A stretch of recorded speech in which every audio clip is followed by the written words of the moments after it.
Hello, welcome everybody. Good to see you guys today. Welcome to today's session.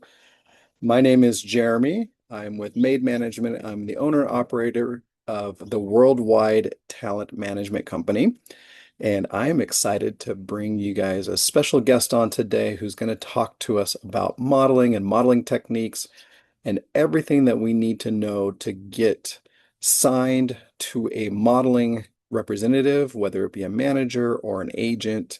She's had a ton of experience in the industry, and I'm going to let her share all that with you guys here. So, without any further ado, here is Suzanne. Thank you for joining us today. Go ahead and introduce yourself to everybody if you don't mind. Let me introduce myself. I'm Suzanne von Schack. I have been in this business forever and ever. And actually, I started pretty much the way you guys started. I started, although we didn't have online classes back in the day, but I started with a group, which was school, and learned everything that I could, runway, print. I really didn't get to the acting until after I had moved to New York, but now I'm very heavily involved in the acting and also producing my own films. So you're in a good spot, learning from people who've been around the block a few times like I have, so we can, share information. So one of the things I'd like to do is tell you about a book that I wrote. And then also I want you to plug into my Instagram and Facebook, because I just did produce a film and starring myself and Frank Stallone, who is Sylvester Stallone's brother. So I've got a lot of posts on my Instagram and Facebook right now from things that I've been doing.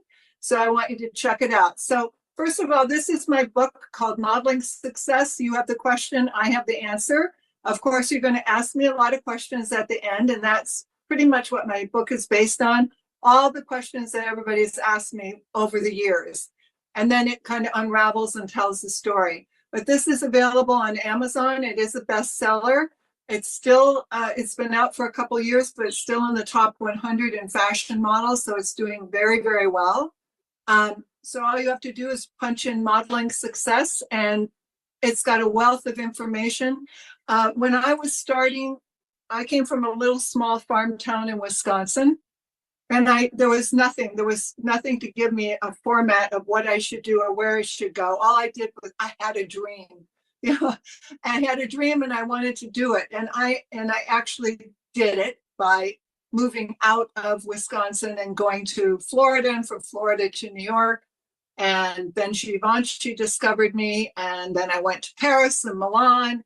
And, one step led to another. But this book basically will tell you all the steps of how to get from point A to point B and continue on.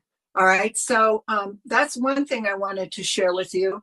The other thing I wanted to share with you is for you, even though all of you are interested in being models, and that's where I started too. I wanted to be a model. Everybody told me, oh, you're tall, you've got high cheekbones, you should be a model. And so I started kind of taking that on and wearing it like a coat and saying, yeah, I should be a model. So, but I never thought about acting. I never thought about singing, even though I sang. I used to, perform and sing at school and plays and things like that. I never thought of me being a singer. I guess because nobody told me, oh, you should be a singer. So I can carry a tune and I've written music, but I don't want you guys to just stop with modeling. And this is what I'm telling you, is to broaden your horizons and to do it all, especially while you're young, especially while you're under your parents' roof, where, you don't have to pay for rent. You don't have to pay for a mortgage. You don't have to pay for a car. Right now you're being taken care of. And as long as your family supports your dreams, you should take advantage of as many classes as you can and learn as much as you can. The business has changed a lot from when I first started. when I first started, you could be quote unquote a model and make a very good living at it. Today, there are national markets, international markets, and then regional markets. So I live in Los Angeles. I live in the United States. So I know that some of you are not from the United States, but we have Los Angeles, Chicago, Dallas. Those are regional markets. You can work in those markets, but you really need to do other things as well to supplement the income. And acting is a great way of doing that. Commercials, great way of doing that. So I have even gone even further, which I didn't know I could really write. And somebody challenged me and said, you should just write your own short film. Because I had been in the acting business, and then kind of dropped out of it because I became the face of a company for Missy clothing, and I was traveling all over the United States doing that. And so I had kind of stopped the acting. And he said, oh, if you want to jump back in, and get new film on yourself, write a film for yourself and star in it and put it in film festivals. And I never thought about doing that. And I thought, I don't know if I can write. Well, guess what? I wrote a 10-minute short, starred in it, and it won a lot of awards at film festivals. And the first one that I did won a Silver Telly Award. The second one won a Gold Telly Award. They're very beautiful. They're next, as far as Oscars go, this one, for somebody who's starting out in the business, if you get one of these, it's very recognizable and gives you a lot of credibility in the business. So, I mean, if I can do it, you guys can do it. So always prepare for the next step. And right now, you guys can do it all because you're living at home, and, just take as many classes as you can. Well, today we are really talking about modeling. And there are certain tools that I want to talk to you about that you should have as far as a model. So the first thing you need to do is you need pictures, because you can't really get a job without showing how you photograph, and also to have a calling card that you leave behind. So I'm going to show you some examples of Z cards that I put together for some of the models I've worked with. So it's usually a form like this with a headshot on the front, your name at the bottom, and 4 pictures on the back. Here's another one of a guy. He was pretty athletic, so on the back he wanted to kind of do some athletic things, but then he also showed himself in a suit. So in 5 pictures, what you want to do is to kind of give the client or an agent that you're pursuing an idea of how to market you. Now, like, this girl's very, very thin, and she's not great in bathing suits, so we didn't put any bathing suits on her card. However, this girl has just the right body for bathing suits and has long legs. So we wanted to feature her in a lot of these type of things. So you are going to need a Z card. That's number one. And the other thing is you're going to need to learn how to walk to do the runway. I'm going to show you some of that today, and then I'd also like to critique. Maybe have a couple of you walk for me, and then I'll critique you. So we're going to work on that. Just hold on a minute. I want to get my portfolio. I forgot to bring that up. I want to show you some things on portfolio.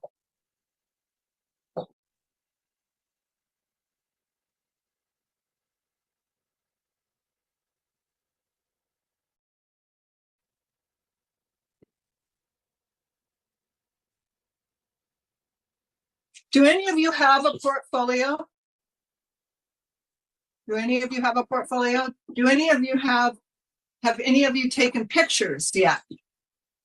Yes, good, good. Okay. So taking pictures is just good all around. I mean, if you can just find somebody and learn how to pose in front of a camera and then look at the pictures afterwards, just even if it's just with an iPhone and you put a look together and you just practice, it's invaluable. Because if you don't know how to move in front of a camera and you get a job, and you just stand there and you think that they're going to direct you, chances are they're going to probably not hire you again if you don't know how to move in front of a camera. And we're going to work on some of that today too.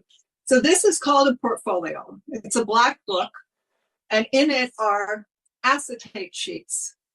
And these, you put your pictures in between the acetate sheets.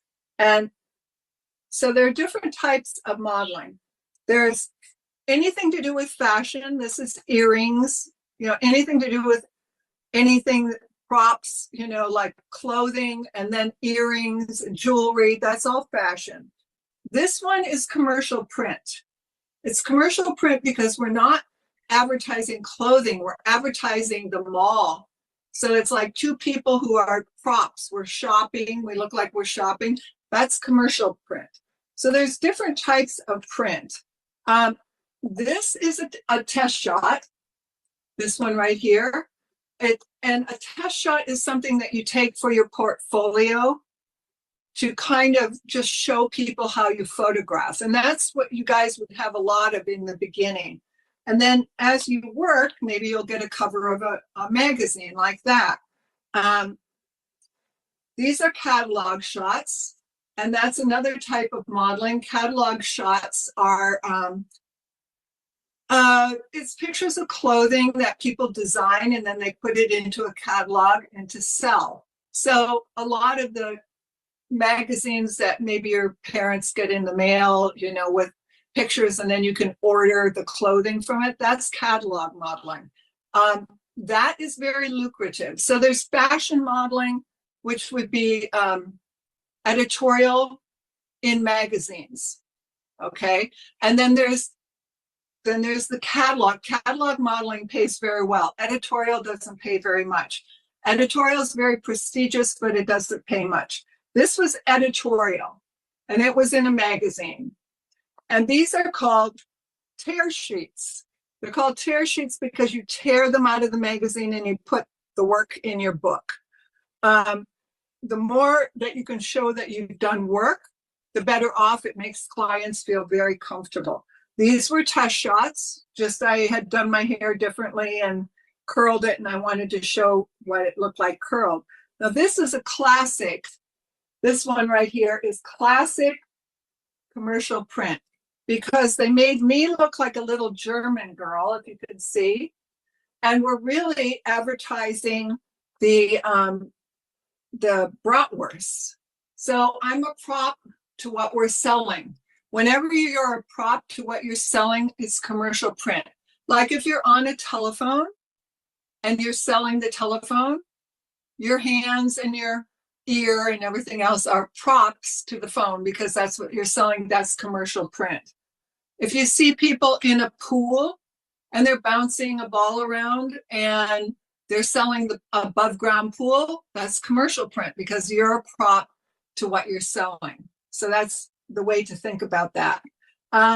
Let's see what else I can show you in here. Here are more tear sheets. Whoops, tear sheets here. So there are different types of modeling. There's, as I said, there's commercial print where you're being used as a prop. And then there's also the fashion print. And then there's other things like jewelry, but that's still fashion. So sunglasses would be fashion.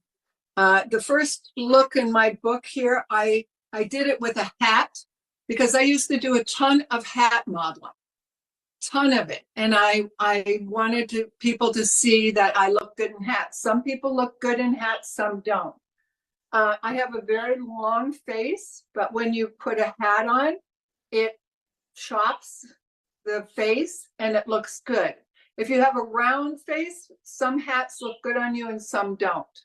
So if you have a heart-shaped face where you have more of a pointed jaw, sometimes hats don't look good on you at all. So the longer your face, and then you cut off the hat, you cut this part off with the hat, sometimes the better you look. So you want to put in your portfolio pictures that are going to enhance you. Also, you want it on your Z card so that you can lead people to know what they should book you for. Like if you have a great bathing suit body, it should be on the card. If you look like a CEO, professional, and you look that type, like a GQ type, that should be on your Z card so that you can lead people in the direction. If you're athletic, then you should have, something athletic, within the athletic clothes, maybe holding a basketball or, actually running on the beach or hitting a volleyball, things like that. When you're posing in front of a camera, the camera adds weight to you, first of all. So if you have your arms straight to your body like this, it adds 20 pounds, 10 pounds on this side and 10 pounds on that side. So you always want to, here's a pose. You don't want to do this. You always want to have some kind of air between the side of your body and where your arms are. So that's why you see a lot of models with their hands on their hips or a hand in the pocket and down. But even when I have this hand down, I don't have it close to my body. I have some air in between here. So you can see a separation between my body and the arm. So yes, the poses that you make do count. They have to go with what you're wearing. I'm in jeans today, so it's more casual. So using the pockets or even using the back pockets, you want to use what you have to kind of show what you're wearing. You also want to have an attitude. Your attitude has to go with what you're wearing too. If I were in an evening gown, my whole attitude on my face, everything would change. Even the feeling of how I pose would change. But if I'm in jeans, I'm hanging out, you're a little bit more relaxed. So you want to emulate what you're wearing. Does that make sense to you? Okay. I see a couple other questions. Yeah, so we had for us some questions, like he has a scar on his forehead. Like, does this matter if you have scars? Because I also have scar in my lips and in my eyebrows. So like all of those stuff, visible scars, what are the opinions about those? Because we can't really remove scars. Right. Well, some of the makeup artists can do some filling with scars and sort of make it disappear. But the other thing is, in today's world, especially with digital photography, the retouching is so easy. None of us are perfect. Some of us have bumps on the side of our nose on one side versus the other side. And, that is maybe worse than a scar. But, that can all be retouched. So it's not a big deal. Sometimes over the years, I remember having a huge booking in New York, and all of a sudden I got like the biggest pimple on my face. And I used to run to the dermatologist and they would shoot it with cortisone and it would go away in a day or two. But sometimes you wake up with that, you don't have time. You're supposed to be at the booking. And back in the day, way back when I was modeling in New York, when I was young, we didn't have all of this digital new equipment that you have now. So it was really shot on film. And then the retouching was very expensive. It's not that way anymore. You know, with digital shots, you can just put it on the computer and go in, you know, with the tools and go, and it's gone. So it's not a big deal. But what I would do on your photos that you put in your portfolio, you should always have them that retouched, just so that the client can see, you know, what it looks like, because they might visually just look at you. It doesn't cost any money anymore either. On film, it may have made a bigger difference because it costs more money, but today's world, it doesn't cost any money at all. So I wouldn't worry about it. Okay, another question. My question is, if you want to do runway modeling, like how old do you have to be and about how tall? Okay, so if you start runway modeling very young, which I train many times kids that are 4 years old and up for runway. And there's kids fashion shows, there are teen fashion shows, and then there are adult fashion shows. When you are a kid model or a teen model, it's not as important. Your height is not as important. It's just important that you fit the clothes and you have a personality and that you are not shy and you can go out and you don't freeze and you can walk. So that doesn't come into play. However, when you get to be like 16, 17, 18, and you're getting to your full height capacity and you're growing into, I mean, I know a lot of 16-year-olds that are already 5'9", and they've already grown to the height. Maybe they'll get a little bit taller, maybe not. But when you get older, for runway modeling specifically, the shortest I have seen is 5'8", 5'8.5". But even then, when they stand next to the girls that are 5'9", 5'10", and everybody puts on heels, they look short. So the rule of thumb is for runway 5'8" and above, 5'9" and up to 6 feet tall. So also for runway, as an adult runway, that I considered adult 16 and up, they like you to be a size 2'4". So that means that you have to have the specific measurements. And the best way to find out whether you're a size 2'4" is when you get to be that age. How old are you right now? I'm 12, but I'm turning 13 this year. Okay, you're 12. Okay, so, the height thing is not going to be relative to you. It really won't matter. But when you get to be 16, 17, 18, then height does come into play. Now, remember, I told you in the beginning that there are several different types of modeling. There's commercial print, there's fashion print, there's hosting, where you're on a red carpet and you're interviewing people. There's all different kinds of modeling. So if you don't get to be tall, like a runway model tall by the time you're 16, 17, 18, you can do commercial print.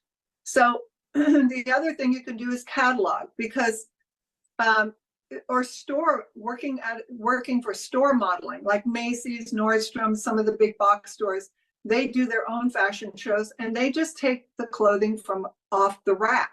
It's not couture designers, which want size 2'4".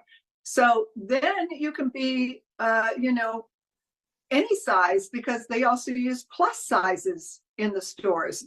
They do petite modeling. I mean, I've known petite girls that have worked just as much as I did. So there's different, you just have to find where you fit. So let's say you turn 16, 17, and you're 5'6", 5'7". Well, guess what? The clothes from the store off the rack will fit you better than it would fit me. And I'm 5'10" and a half, 5'11", because I'm so tall that a lot of things off the rack don't quite fit me exactly right. I'm very long waisted, I've got long legs, I've got long arms. So you just have to find your niche. So it doesn't mean that you can't work. It doesn't mean that you aren't the right type for commercial print. You know, commercial print girls are usually shorter than runway models. I'm currently 5'6". Okay, so 5'6", you can do commercial print. You can work in the stores. You're only 12. You're still going to grow. You're still going to grow. You're not done yet. You might get to be 5'8", and then you could work both. You could do both. Okay, another question? Hi. Yeah, we are in Germany. Gerwig mostly speak German. He also understands, but speaking is a little bit different. So that's why I'm asking on behalf of him. And the question is, he is doing some sort of modeling and he also has some set card, but he also loves boxing and he's practicing it or he's doing boxing as well. Does it make sense to have the photo shoot with boxing things? So, for example, I don't know, boxing gloves, the dress. Oh yeah, I mean, I think I even did one with boxing gloves once. You know, a long time ago. I had it. I did it in a black. I was young then, but I did it in a black one-piece suit, and I tied the jump rope around my waist, and I had the boxing gloves over my tied and like over my shoulder. And then I was up against an Everlast bag, you know. So, and I also did it with the gloves on. And basically the whole shot was to just show the form of my body. So I'm not great in bathing suits because I'm very long-waisted, but I did want to show that, you know, that I have a tiny waist and all of that. And so I did one of these shots, and I actually put it on my Gazette card. So yes, he can do that. It would just show that he's athletic. It's a way to show another way of showing that he's athletic. You know, if he's into boxing versus volleyball, you know, same thing. Just in case, because he's still 8 years old. So of course, with 8 years old, usually the boxing gloves are a little bit bigger. I don't know how good that will look with the frame, because he is, let's say, average height in his age, or let's say so far a good height, but not so bulky. Well, you know, probably at 8 years old, a picture that would be better for him would be him in a bicycle. Okay. You know, like riding a bicycle, or on the beach in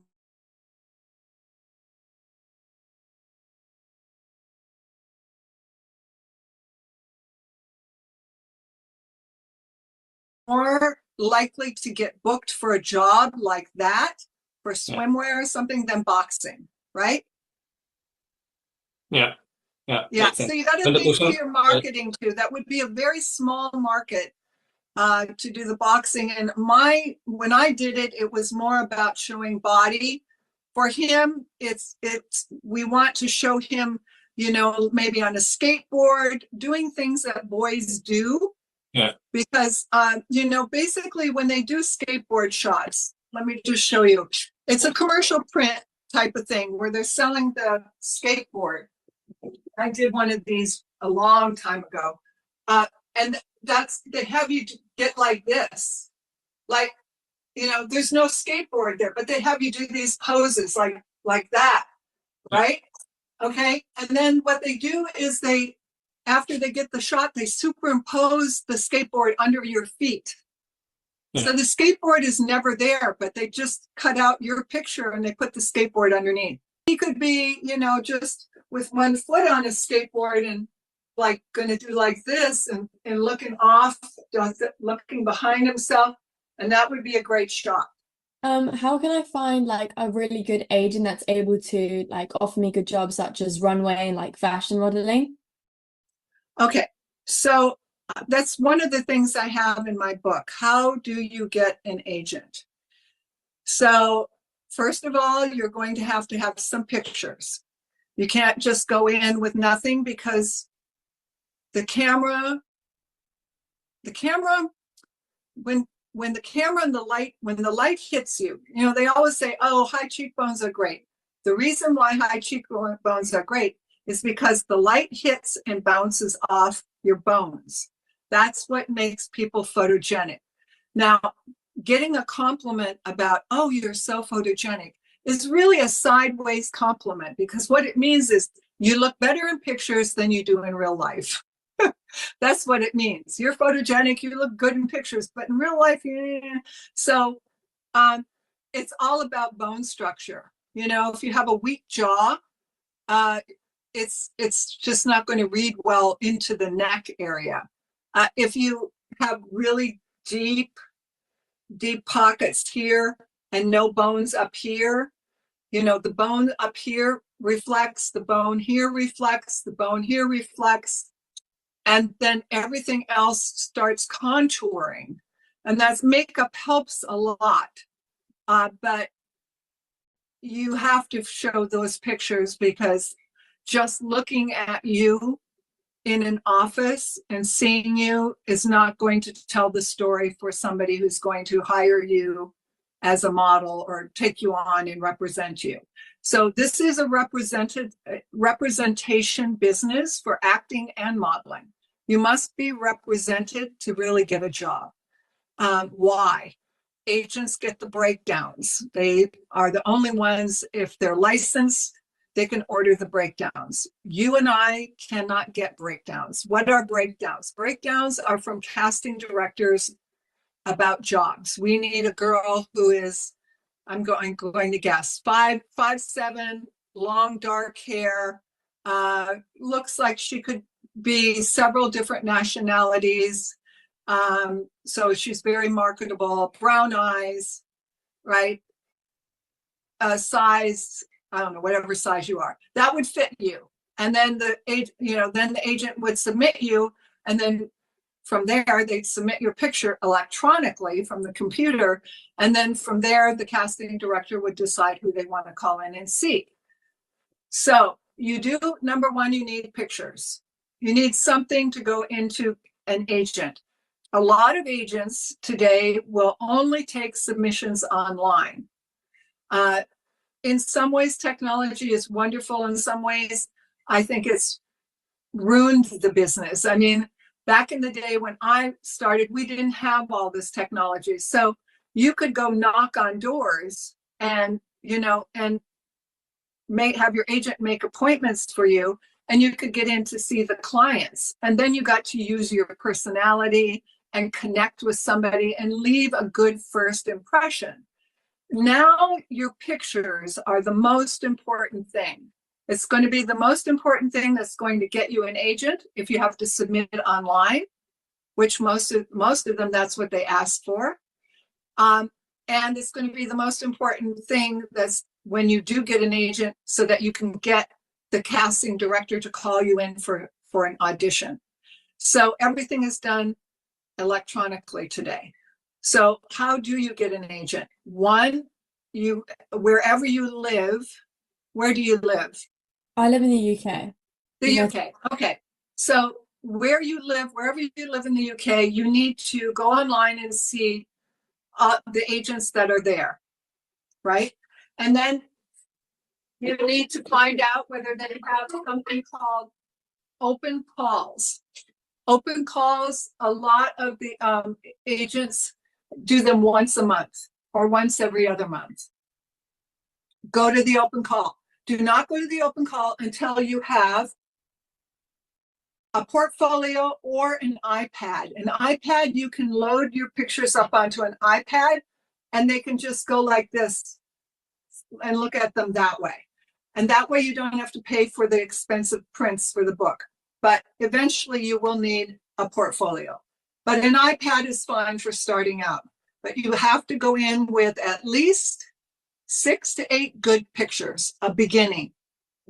A good portfolio to start is 10 good pictures. And they can't just be all headshots. They've got to be varied. You know, like I said, lead the agent and the casting director towards where they can book you.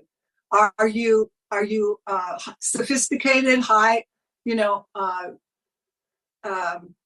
sophisticated model? Are you more of an athletic model? You want to guide them towards what your package of where you would work. So you have to take a good look at yourself and decide that. I would think that, where you are in the program that you're in, there's guidance towards that. To say, okay, I think that you're more of an athletic type, more casual. I don't see you as the sophisticated type yet because you're young. So,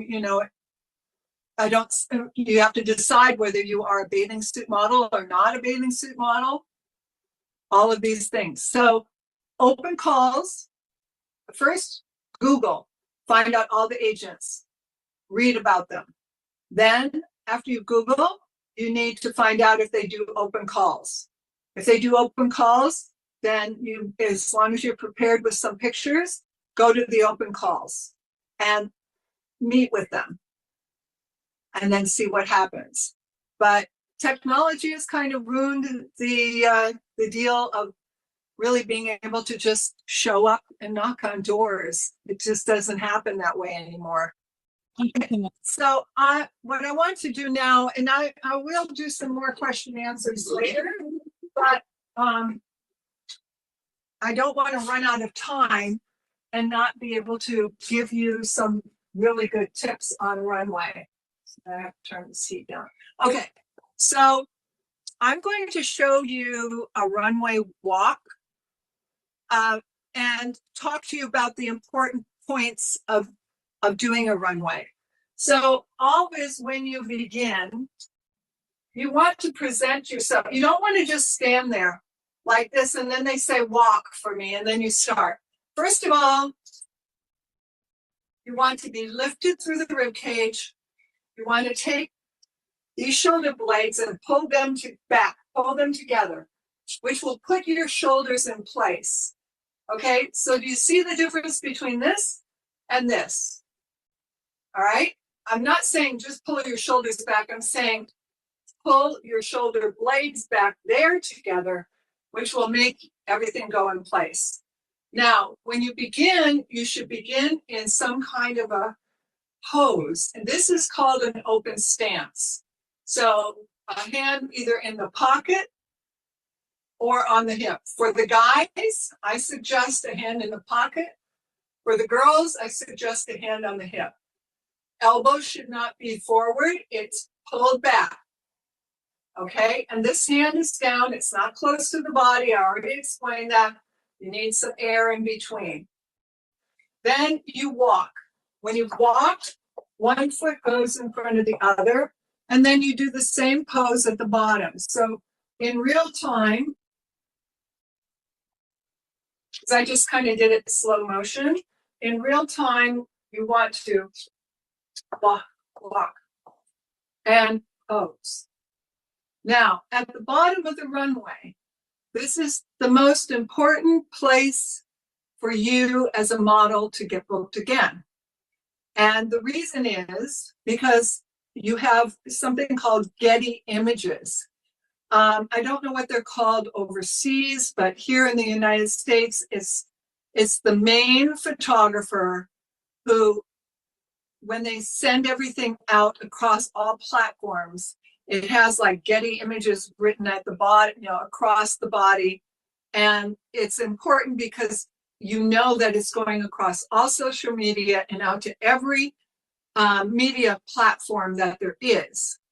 When you get a Getty image in the United States, and some girls and guys get it and some do not, and there's a reason for it, which I'll get to in a minute. But the Getty images, basically every designer who has a model that gets a Getty image, it's free advertising because it's going over all media platforms. Therefore, they say, oh, that model, she got 3 Getty images. She had 3 changes in the show, and each one she got a Getty image. Or this model got 2. That's very valuable. And they'll hire you over and over and over again because they know you know how to work the press box, which you're up on the runway. Down in the pit is That's where all the photographers and the videographers are. So what happens to a lot of models is they freeze when they get down to the bottom of the runway. All the lights are hitting them. They see all the people and they get frightened. They just turn around and go back. So that's not what I want you to do. You've got to take your moments when you're at the bottom of the runway. So when you get down to the bottom of the runway, these are the ones that don't get a Getty image. There's no time for a photographer to even focus on you. You know, you're turned around and walking back before they ever get to focus on you. So it should be, you know, pose 1, hold it. Pose 2, hold it. Pose 3, and then kick it off and go back up to the top.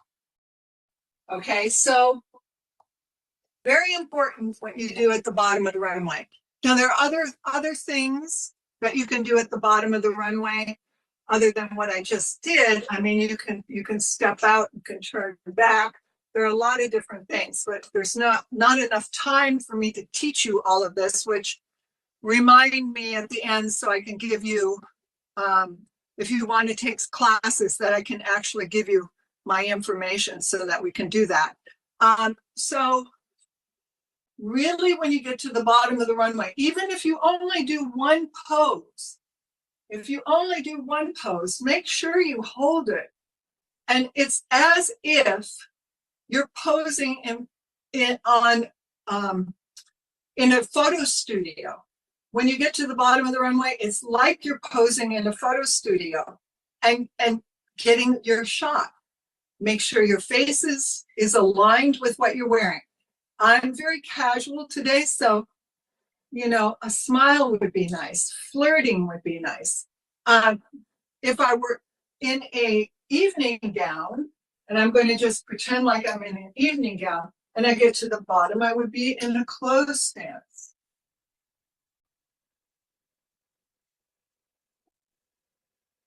And the attitude on the face and everything aligns with, you know, an evening gown.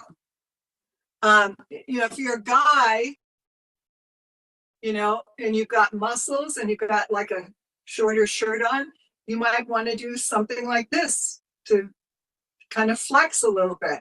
And then just bring your arms down and do a turn. And it's all about what's going on, the attitude on the face. So I suggest 3 poses at the bottom of the runway. That's what I suggest. If it's a guy, it can be very simple. Pose 1, pose 2, turn, leave, start walking, leave your head with the audience. You want to bring always the audience with you. You don't want to do this. 1, 2. You see how I just cut you off?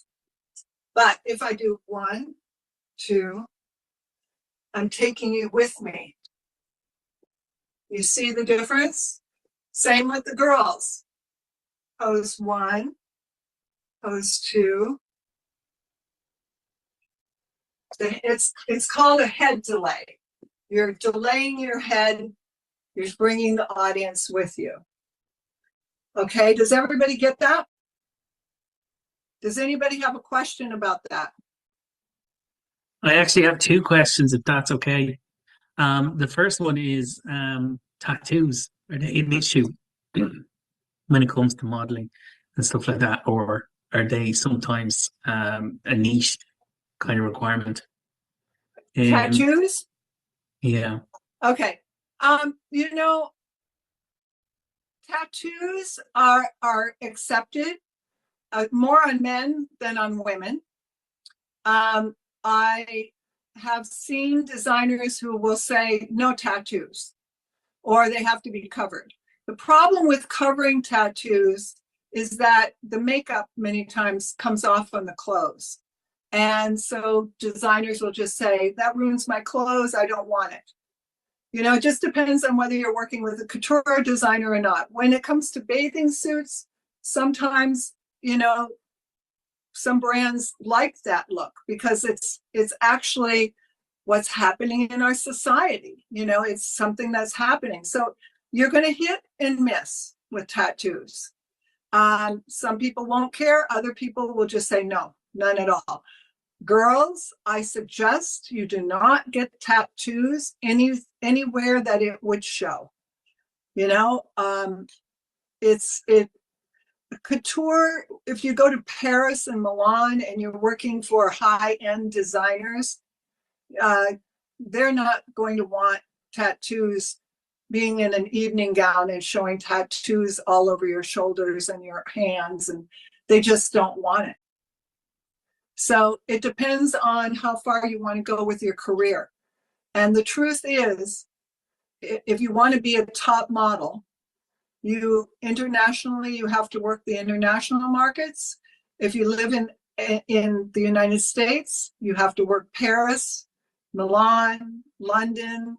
You have to travel. Traveling, once you get to be of an age, legal age, 18, 21, it's necessary to travel to become a top model, and also work in New York. So that's the answer to that, Mark. And then you had another question?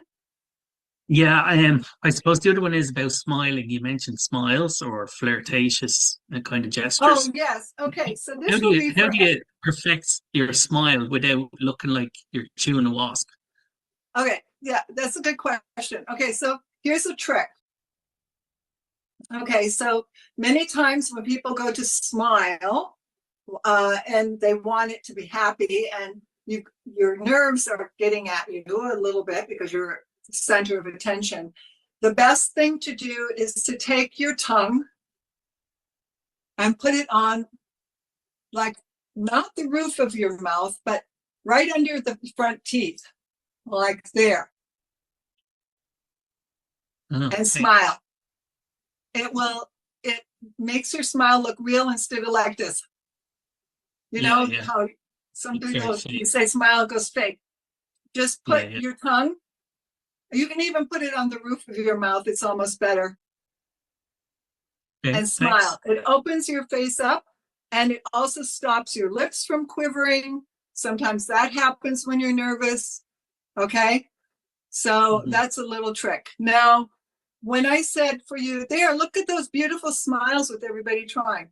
That's very good for print also. So sometimes you get tired when you're doing print, and the photographer will say, okay, smile. And it's like, you're tired. You've been doing this all day, and you just can't bring it up again. And so that's a good thing to use. I'm going to show you me modeling. I've showed you some things.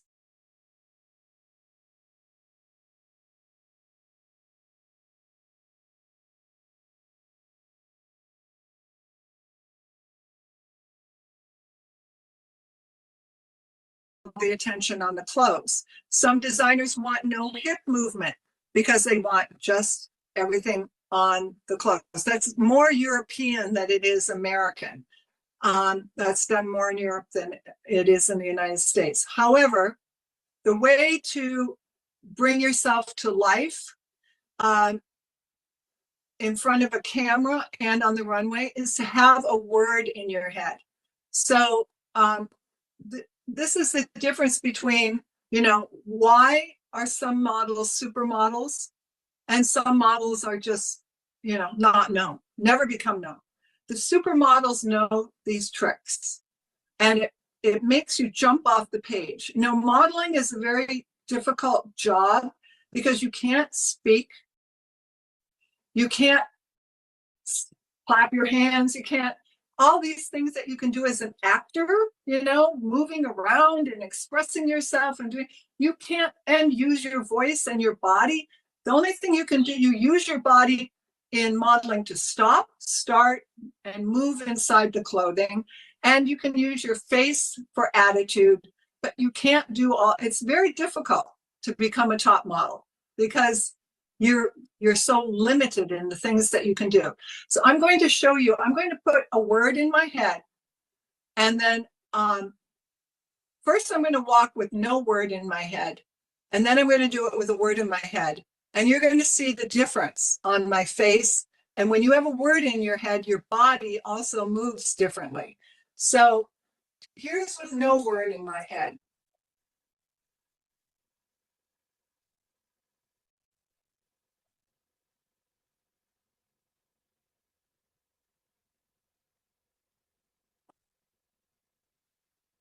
Now I'm going to do it with a word in my head.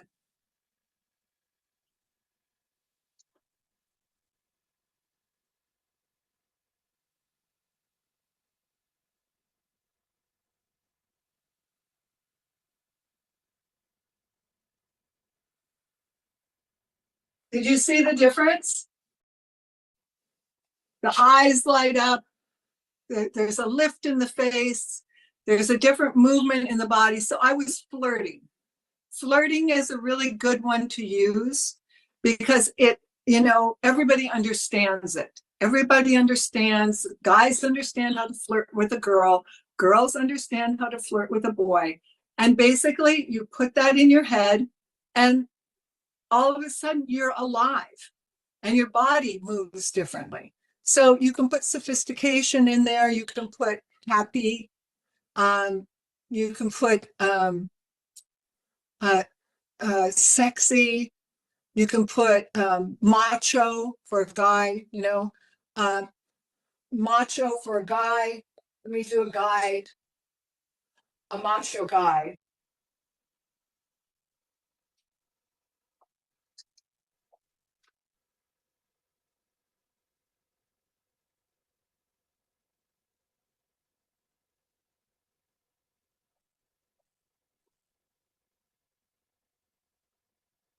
So that's kind of me doing a guide because guys don't walk one foot in front of the other.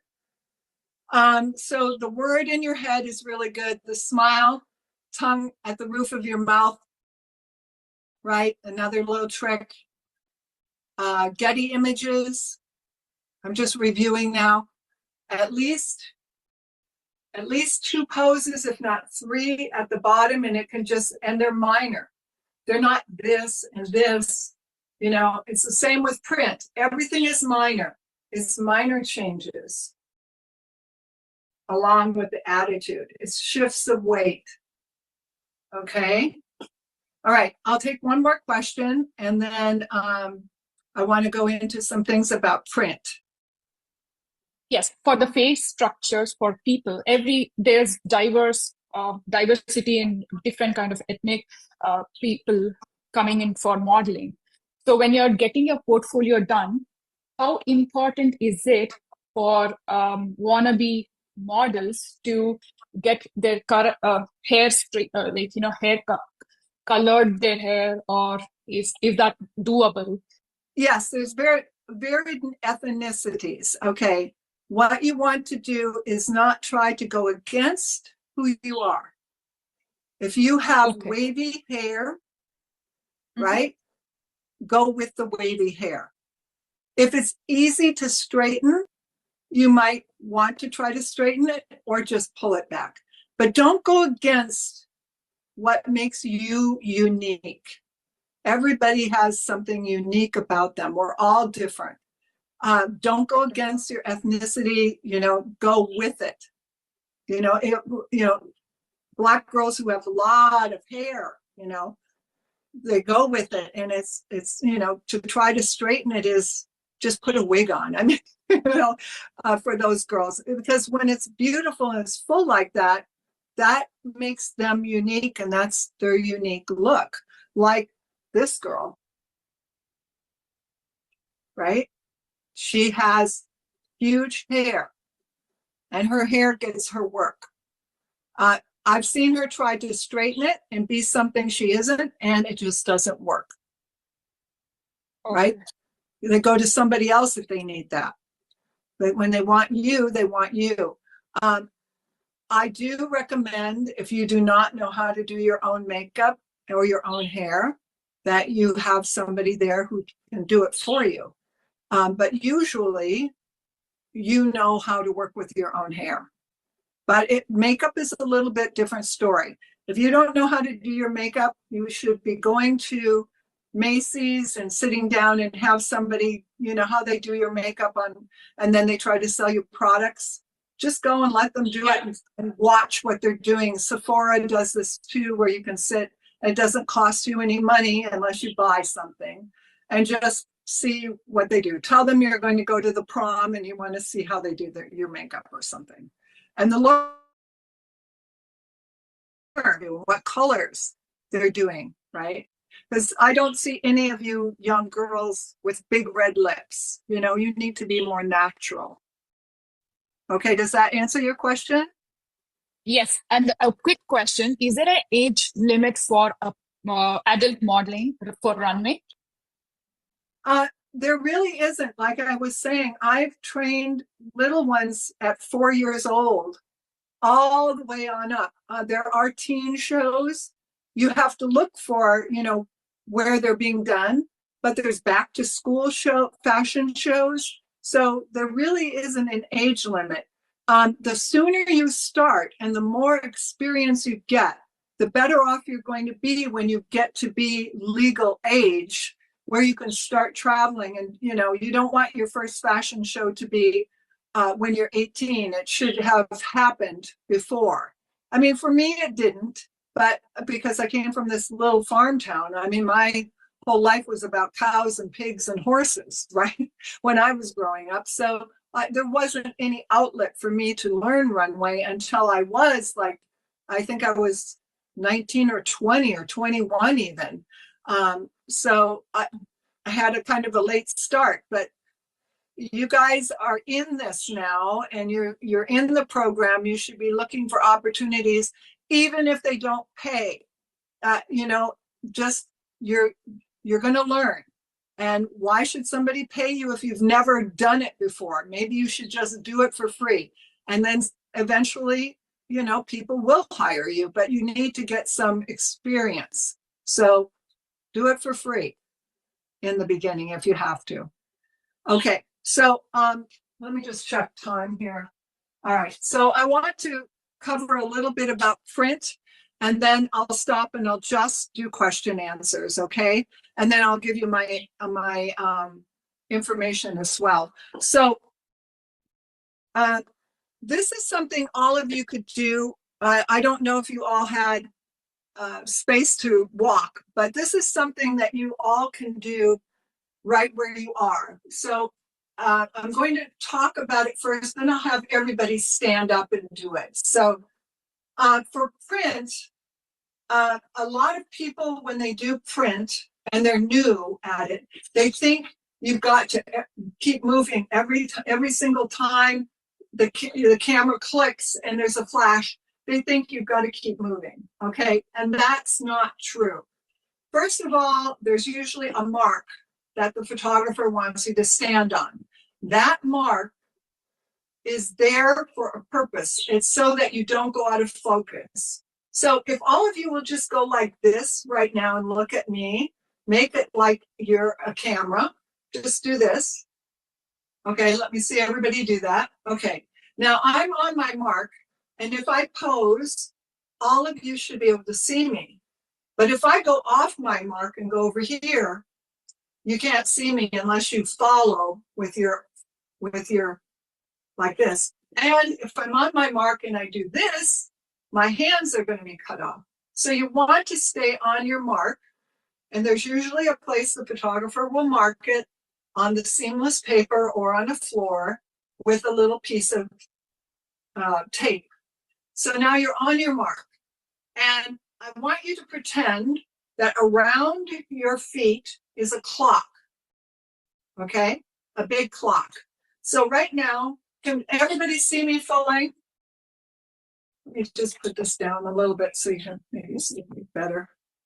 Okay, can you all see me full length? I think so.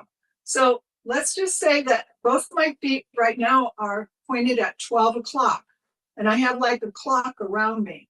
So my one foot has to stay on the mark. So that's going to be this leg is on my mark.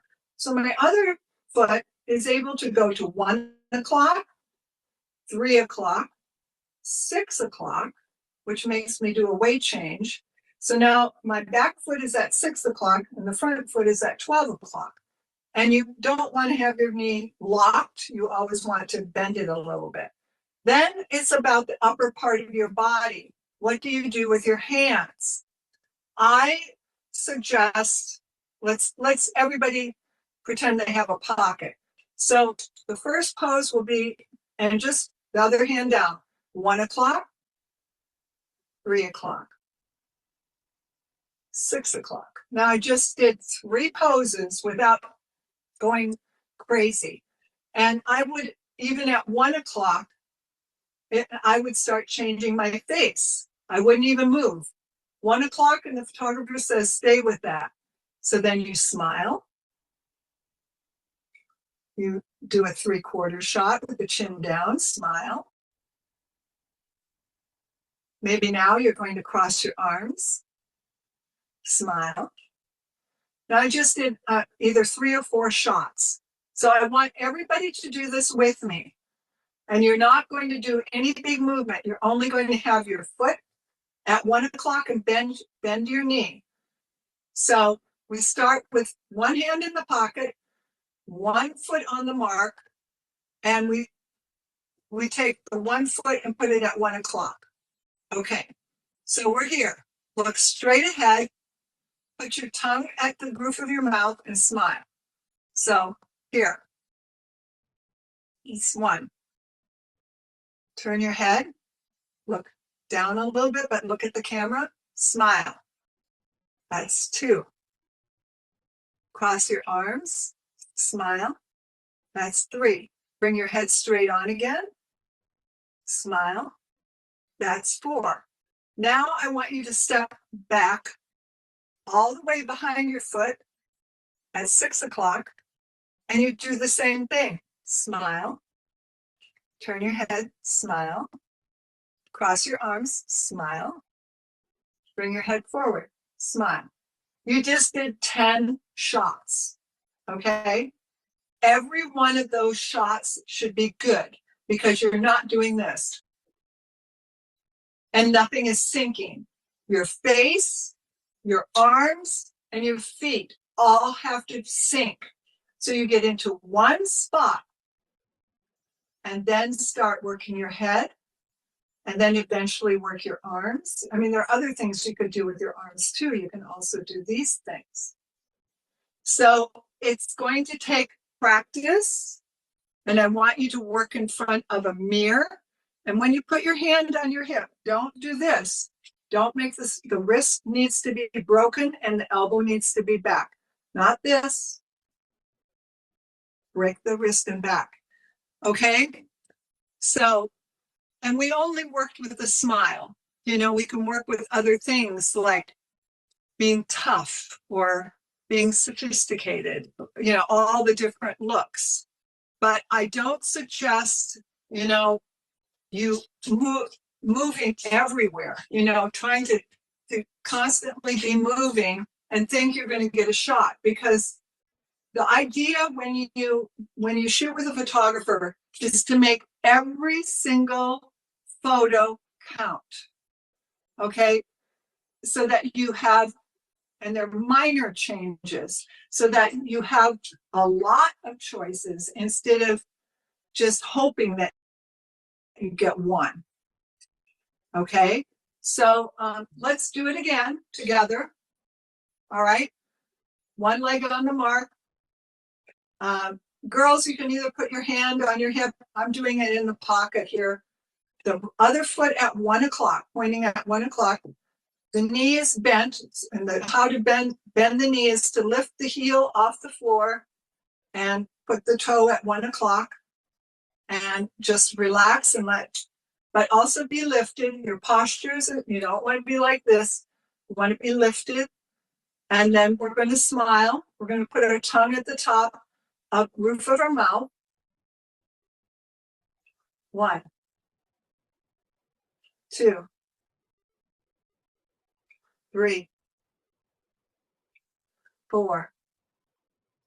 Go back to 6 o'clock. 1, 2,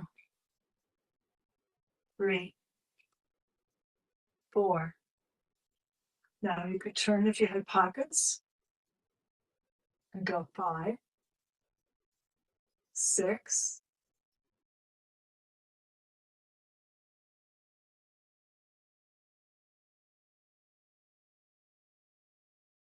clothing, you got pockets, you got a belt, all the things that you could do with the look like that I have on. Okay, so let me just, I'm gonna check time again. Okay, so now we have a little bit of time here that I can give you. Okay, so now I want questions. Anything about the posing? Hi, I was just wondering, I have three questions, if that's okay? Sure. Okay, so first, when you're doing stuff for your portfolio or resume, or I forgot a specific word for that, should you edit those photos or should you leave them on blank? Because I know that when you do go to certain places, they will edit your photos. But when you have your own resume or like your own thing, should you edit those or should you leave them so people can see how you like truly look? Does that make sense? You're talking about retouching versus editing. Yes, always, the photographer who takes your pictures usually offers in a photo shoot to do so many retouched. And yes, take the retouching. I mean, sometimes the hair will come across and they can get rid of those hairs. Sometimes there's funny hairs up here, that happen from breakage. Let them take care of that. If there's a shadow under the eye or something, yeah, let them take care of that. You should find the picture in the photo shoot that you did, what you like, and then you should have it not airbrushed or done, edited, not edited, but retouched to the point that you're irrecognizable, but retouched just to, to help along. Like the whites of your eyes sometimes can get red and, they can just make that white, just make little enhancements. Yes, you should do that. What's your second question? Second question is, how long do you take to pose when you're like walking down the walkway thing? Like, because I don't want to take overtime of some people who might be behind me, but I just don't know how many seconds like should you then, take to pose. Oh, you mean at the bottom of the runway? Yeah. Okay. So normally they don't send people out that are going to be on your heels that quickly. So, pose one, 1,000, 2, 1,000, 1,000, 2, 1,000, 1,000, 2, 1,000. It's not a lot of time, but it gives the photographer enough time to get focused, on 1,000, 2, 1,000, 1,000, 2, 1,000, 1,000, 2, 1,000. And you say it relatively quickly, but you're not going from here to here, right? You see, there's time. Just count in your head 1,000, 2, 1,000, 1,000, 2, 1,000. You'll be fine. And the person behind you, they are not sending them out that quickly. Unless it's a very short runway. If it's a very short runway, then you might only be able to do 2 poses. Okay. Any other? Was that your last question? My last one is, would you recommend for someone to have their hair up or down? Because that's how it looks more naturally. But then if your hair looks better, like when it's half up, half down, would you go for that one? Like, you should have a variety of photos in your book that look the way you like your look to look, your hair to look. If you look really good with it pulled back, some half up, some half down, do some pictures like that. If it looks just great down, then do some down. Have a variety so that people can actually see your bone structure and see what's going on with your face. Okay. And you do it in different clothes, maybe half up, half down would be better for something more casual. I don't know. Maybe it's better for something more sophisticated. You'll have to just see what the clothes look like and then see, if it needs to go all the way up, and be like that for something very sophisticated or more casual, just let it flow. You'll decide, or the people you're working with will help you decide. My question would be,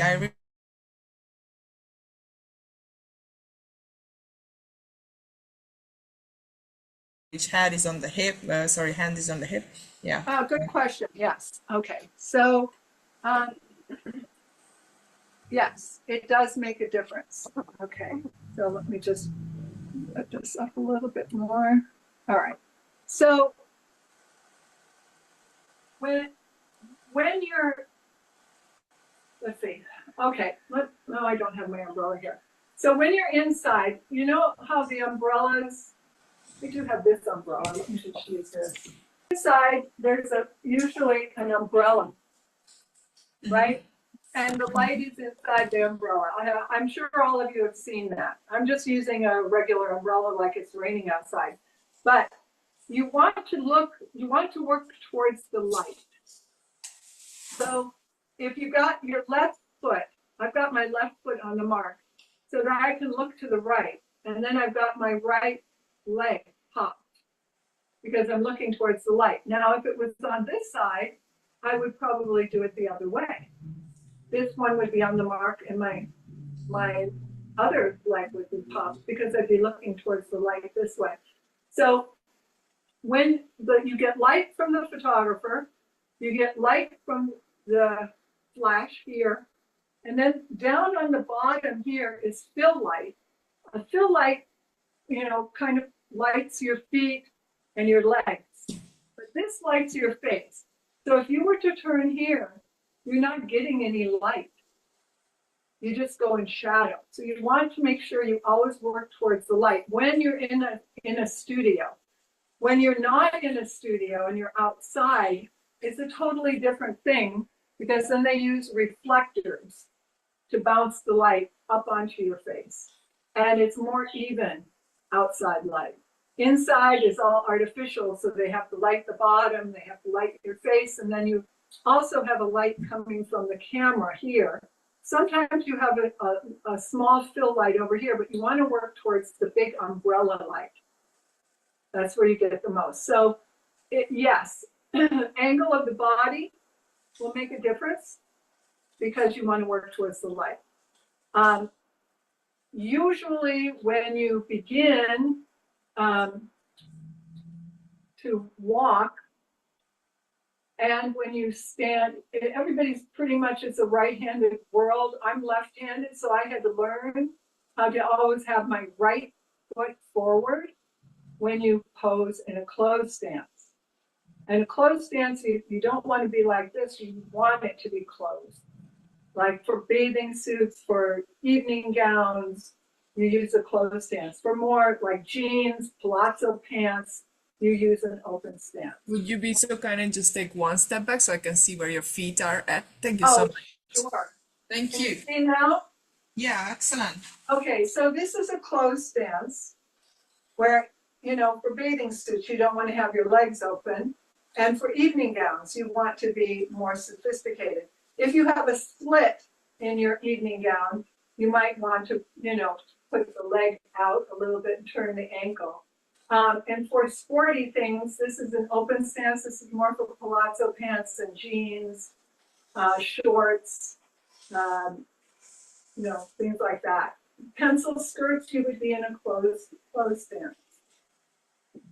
So yeah, where your feet are placed does mean something.